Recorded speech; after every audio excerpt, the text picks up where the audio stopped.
દક્ષિણ ગુજરાતનું સુપ્રસિદ્ધ યાત્રાધામ ઉનાઈ માતાજી મંદિર પરિસર ખાતે ઉનાઈ ઉત્સવ 2026ના બીજા દિવસે લોકોને ગરબે ઝુમાવવા માટે રાજ ગઢવી અને અલ્પા પટેલ ખાસ ઉપસ્થિત રહ્યા હતા। શક્તિ, ભક્તિ અને સંસ્કૃતિના ત્રિવેણી સંગમ સાથે ઉજવાઈ રહેલ 14મા પાટોત્સવ નિમિત્તે ઉનાઈ મહોત્સવનું આયોજન કરવામાં આવ્યું હતું, જેને કેબિનેટ મંત્રી નરેશભાઈ પટેલ અને અન્ય મહાનુભાવોએ વિધિવત દીપ પ્રાગટ્ય કરી ખુલ્લો મૂક્યો હતો।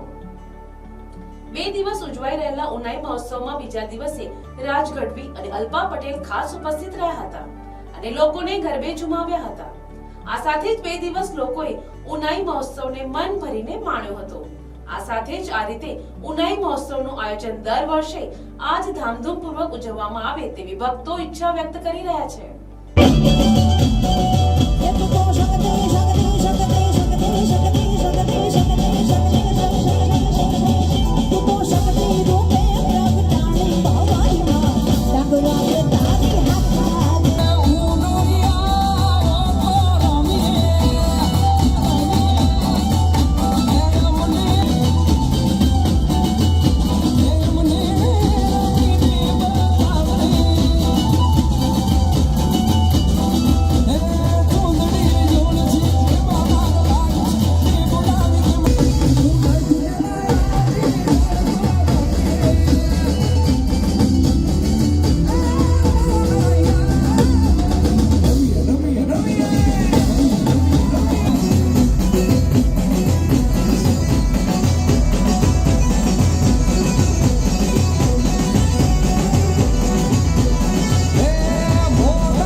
बोलेगा मेरे भारत का बच्चा बच्चा,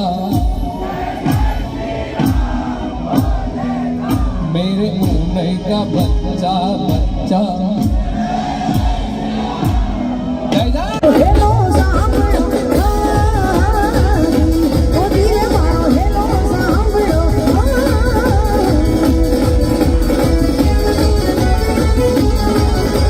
જય મોગલમાં મિત્રો, જય ઉનાઈમાં આપનો દોસ્ત રાજ ગઢવી અને આજ રોજ ઉનાઈ ઉત્સવમાં ઉનાઈ ગામ ખાતે આવવાનો મને લાભ મળ્યો છે। છેલ્લા 14-15 વર્ષથી આયામાં ઉનાઈમાંના આયા પટાંગણમાં આયા ઉત્સવ ઉજવાય છે।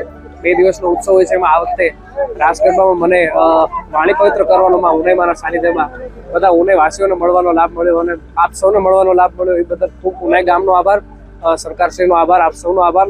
નાનો આનંદ કરતા રહીએ અને ઉનાઈના આશીર્વાદ આપ સૌ પર વરસતા રહે એમાં ઉનાઈ સાથે પ્રાર્થના। જય માતાજી, જય ઉનાઈ। રમતગમત, યુવા અને સાંસ્કૃતિક પ્રવૃત્તિઓ વિભાગ ગાંધીનગર અને કમિશનર શ્રી યુવક સેવા અને સાંસ્કૃતિક પ્રવૃત્તિઓની કચેરી ગાંધીનગર તથા જિલ્લા વહીવટી તંત્રના સંયુક્ત ઉપક્રમે ઉનાઈ ઉત્સવ કાર્યક્રમનું આયોજન કરવામાં આવ્યું હતું। આ કાર્યક્રમના શુભ શરૂઆત માનનીય કેબિનેટ મંત્રી શ્રી નરેશભાઈ પટેલ દ્વારા કરવામાં આવી હતી। આ કાર્યક્રમની અંદર ગુજરાતના ખ્યાતનામ કલાકારો શ્રી ઓસ્માણ મીર, શ્રી આમિર મીર, શ્રી ભરત બારિયા, શ્રી અલ્પા પટેલ તેમજ શ્રી રાજદાન ગઢવી એ પોતાનું કલા પ્રસ્તુત કરી હતી।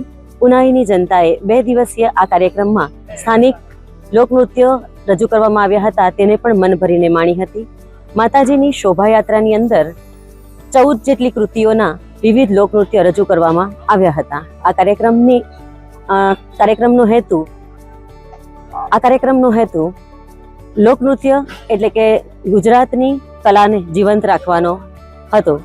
માનનીય કેબિનેટ મંત્રી શ્રીએ પોતાના નિવેદનમાં જણાવ્યું હતું કે ગુજરાત સરકાર શ્રી કલાને જીવંત રાખવાના પ્રયાસ રૂપે સુપ્રસિદ્ધ યાત્રાધામો ખાતે આવા કાર્યક્રમોનું આયોજન કરી રહી છે અને જે માટે ચાલુ વર્ષના બજેટમાં પણ એવી જોગવાઈ કરવામાં આવી છે। આ કાર્યક્રમ થકી રોજગારની પ્રાપ્તિ થશે અને સાથે સાથે ઉનાઈ જેવા ગામોને વિશ્વ ફલક પર સ્થાન મળશે। Bureau report, NTC news, Navsari.